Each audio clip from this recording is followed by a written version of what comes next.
Պեզի չունենան հակառակորդ, անդիմախոս, քննադատ։ Այդ դաշտը ուղղակի այսպես վառում են, որպեսզի մնան իրենք եւ մեր դիկտատուրայի առօրյայի մեջ մենք անի որ անընդհատ տեսնում ենք այդ երևույթները արդեն ակնհայտ, հա, եւ խոսքի ազատության դեմ եւ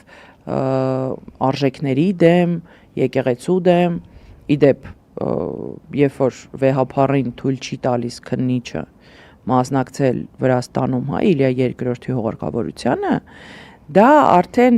ներքաղաքական մանր վրեժխնդրության հարց չի, դա երկրի միջազգային պետական հարաբերությունների խնդիր է։ Դա Վրաստանին հետո բացատրելիքի հարց է։ Փչացնել հարևանների հետ հարաբերություններ ինչ որ հիմար կապրիզների պատճառով, հետո դրա հետևանքները անդրադառնում են բոլորիս վրա։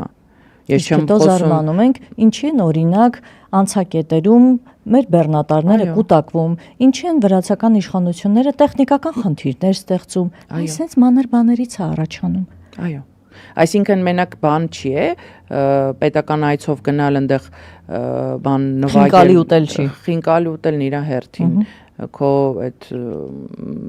բառաբանշիկի ունակությունները այնտեղ բոլորին ցույց տալով չի։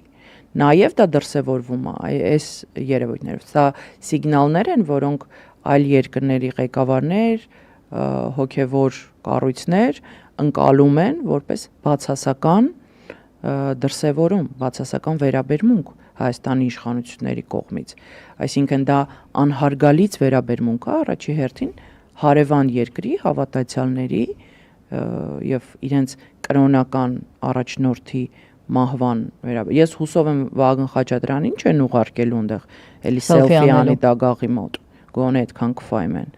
Բայց այս երևույթը ընդունելի չի։ Եվ ես կարծում եմ, որ այդ կոնտեքստում նաև այս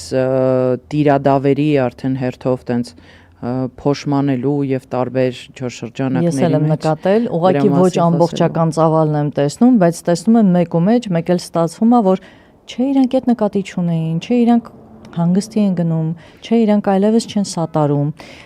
Գիտես, մի աբսուրդային գուցե թվա զուգահեռ անցկացնեմ, բայց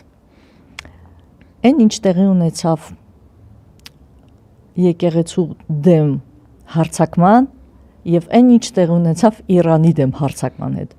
Բոլորը հույս ունեն եւ այն դեպքում,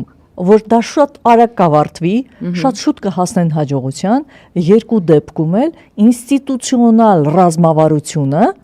պարզվեց, որ ավելի ուժեղ է եւ պարզվեց, որ ավելի կայուն է։ Եվ երկու դեպքում էլ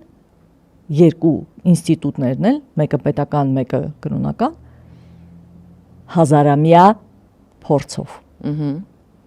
Հազարամյա փորձով պահպանված ինստիտուցիոնալ հիշողությամբ